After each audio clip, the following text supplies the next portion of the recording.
never believed in ghosts, spirits, or anything like that. I still don't know if I do, but something happened last year that I can't explain, and it still makes me sick to think about my wife and I had just moved into a new house in a quiet part of Indiana. It was an older home, built in the 60s, with creaky floorboards and thin walls, but it had a big backyard and enough space for us to start a family. Our daughter Lily was born in October. We set up her nursery across the hall from our bedroom. My wife bought this fancy baby monitor with a video camera and two-way audio. You could watch the feed on your phone and even talk through it. The first few weeks were fine. Sleepless nights, sure, but nothing weird. That changed one night around 2:30 a.m. I was lying in bed, half awake, when I heard the monitor make this soft click sound, like it had just turned on. Then static, not loud, just a faint hiss.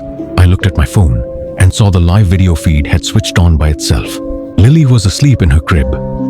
Nothing unusual until I noticed something in the corner of the room.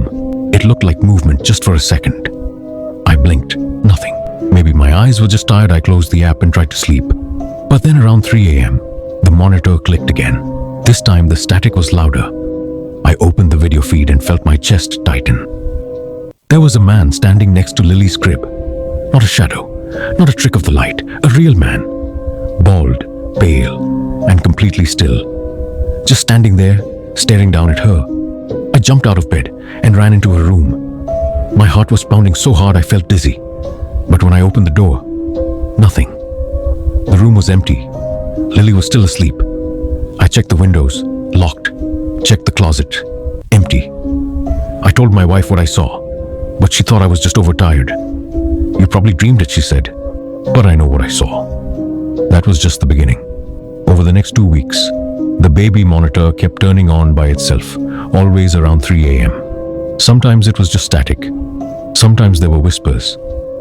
I couldn't make out the words, but they sounded like a man's voice. Soft, almost like he was humming or speaking low into the mic. One night I recorded the audio. I played it back the next morning with the volume turned all the way up. The voice was clearer than I expected. It said, "She doesn't cry when I'm here." I felt sick to my stomach. I wanted to get rid of the monitor, but my wife said we were just scaring ourselves. "It's just interference," she kept saying, probably picking up another signal. So I bought a new monitor.